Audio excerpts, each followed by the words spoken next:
18 લાઈવમાં આપનું સ્વાગત છે। ચુડા તાલુકાના જેપર ગામે ગઈકાલે ચૂંટણીમાં ઈવીએમમાં ક્ષતિગ્રસ્ત થતા આજે પુનઃચૂંટણીનું શાંતિપૂર્ણ રીતે મતદાન શરૂ કરવામાં આવ્યું। સુરેન્દ્રનગર જિલ્લાના ચુડા તાલુકાના જેપર ગામે ઈવીએમમાં ટેકનિકલ ખામી સર્જાતા ચૂંટણી મોકૂફ રાખવાની ફરજ પડી હતી। શરૂઆતમાં મતદાન ધીમી ગતિએ શરૂ। જેપર ગામે કુલ એક બૂથ ઉપર 643 કુલ મતદારો છે, તેઓ આજે પોતાનો મતાધિકાર ઉપયોગ કરશે।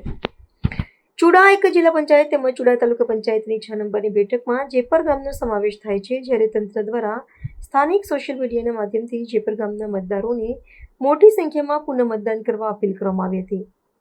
પુનઃ મતદાનની પ્રક્રિયાની ગંભીરતાને ધ્યાને લઈને ચુડા પોલીસ દ્વારા ચુસ્ત સુરક્ષા બંદોબસ્ત વચ્ચે શાંતિપૂર્ણ રીતે પુનઃ મતદાન શરૂ કરવામાં આવ્યું છે। મારું નામ રાજેશભાઈ વાલજીભાઈ પટેલ, હાલ ઉપસરપંચ। કાલ યુએમ ખરાબીના હિસાબે મતદાન બંધ રહ્યું હતું।